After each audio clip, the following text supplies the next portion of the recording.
Rudy Mondragon, all the way from Washington, is here. Robert Garcia in the house. We went on Twitter. Robert, hundreds and hundreds of questions from fans. Go ahead, Rudy.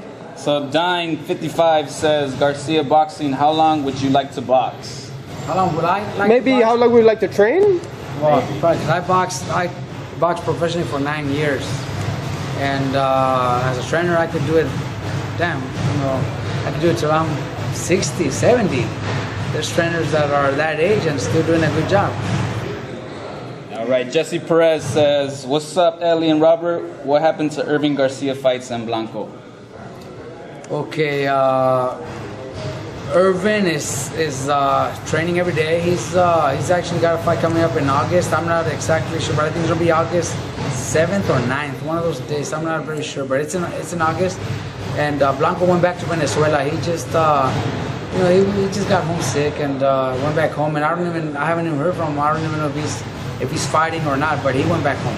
I have to say this, Robert, of every gym that I've been to, and I go to 5 gyms a day, no one works harder than Irvin Garcia.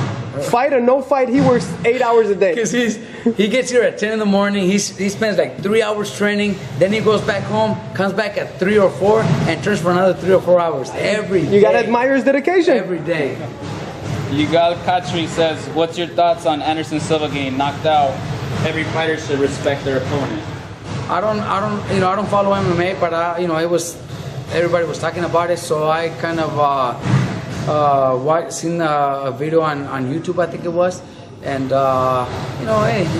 got caught. It's happened. A lot of fighters drop their hands, and a lot of them get away with it, but it's happened before where they get caught, and this guy tried to do the same. He got caught. It's just it's part of the sport. Let me ask you this, Robert. His opponent, major pay-per-view card, the fight makes millions and millions of dollars, and the opponent base salary $25,000. And didn't this guy Silva get like 600? Probably, yeah. He got 600. But even 600 for a major pay-per-view. Exactly. It shouldn't be like that. They need to call you and Cameron and negotiate for them. I don't know. That sounds like a very small amount, 25,000. Yeah, but did the guy actually confirm that he did get that? Well, no, then he gets a 25 bonus because he won and 50 for knockout of the night. See, so he gets 100. But still, that's yeah. I think that's if it was boxing. But when they do the rematch, rematch should at least have $1 million, right? You would think. So I guess hey, it's up to them. All right, we got Aaron saying, why doesn't Rob Garcia train more fighters to fight like Mikey? Skill over will. They all have their own style. If we talk about fighters like.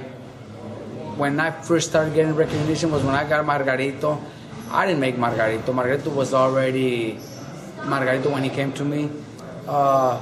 So that doesn't mean that I train my fighters like that. If Brandon fights similar to Margarito and loves to exchange and loves to go to wars, that's because that's the way Brandon likes to fight. But Maidana came to me and I made a little bit of change in Maidana and it's not going out throwing punches and fighting wars. I try to make him use his jabs. So I do try to teach my fighters how to use their jabs and move side to side.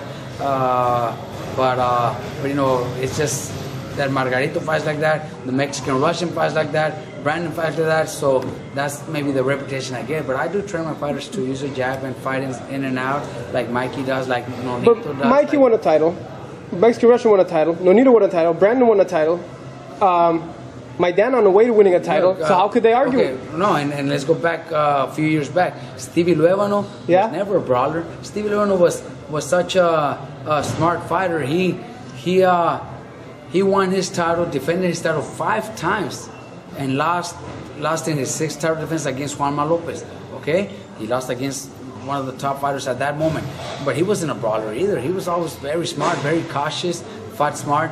Brian Viloria, he wasn't a brawler. He would brawl when it was needed, but a lot of his fights he fought because he would fight smart. So, because Margarito and Brandon, that doesn't mean all my fighters fight the same way. All right, so Mexican Scott says, who do you want Maidana and Nonito to fight next? Well, I've always said it, and I'll say it again, I train my fighters to fight whoever the promoter and their manager decide they're going to fight. But, if it's my choice, I think there's some great fights for Nonito at junior featherweight. Darchin has been out calling him out. A rematch against Rigondo still there. There's a lot of fights that could happen, but they fight for different promoters, so we can't even mention. Maidana, everybody's talking about him fighting Broner.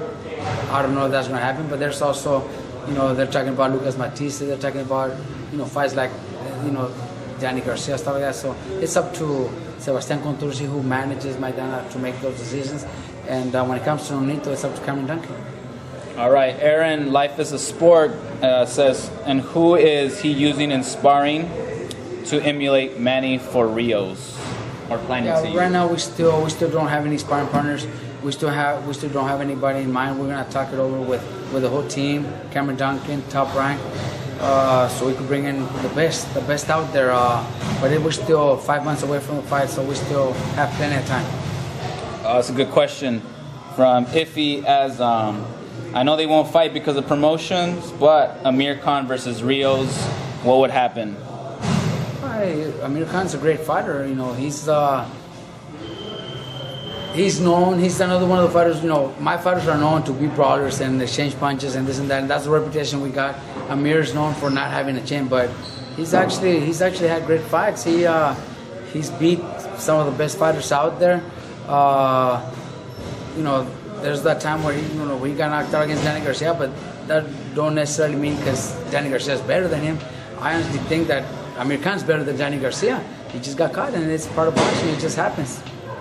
Sense Intocable says, who do you think is better in their prime, Cotto or Trinidad? That's a tough one. I think Trinidad. Trinidad was a beast, and oh man, it would. You know what? But Cotto in his prime, I love the way he fight in and out, side to side. But I still give it to Trinidad. Ram de la Rocho says, what do you say to people that this will be like the Pacquiao-Margarito fight? Probably, I think it is. It is. It's Brandon, just like Margarito, but Brandon's 10 years younger. Big difference. Brandon 4 years ago is a totally different person. Pacquiao 4 years ago is a totally different person. So that could be the difference there. And don't forget Manny's last fight. That could be a game changer. We don't know. Exactly. So those are things that we're never gonna know until after the fight. And yeah, but what else? Brandon fights just like Margarito, so that's the fight that people are gonna get. It's gonna be exciting. Jesse Perez says, what do you think of Jose Benavidez Jr. and David Benavidez turning pro in Mexico in August? I didn't know David, right? David, yeah. I didn't know he was going to turn pro. Well, good for him. Why not? Yeah, he sparred Kelly. With Kelly. Yeah, and Blanco. He's actually a really good fighter. I didn't know he was going to turn pro in Mexico. And the older brother, Jesse? The older brother? Jose. I haven't heard from him in a while. I think he has a hand injury and he's getting better. Yeah, well, I think so. When it comes to talent, I think he's probably one of the most talented young fighters out there. But he's had some issues with his hands, and hopefully he gets better because he is very talented. They're both very talented. Take a step back,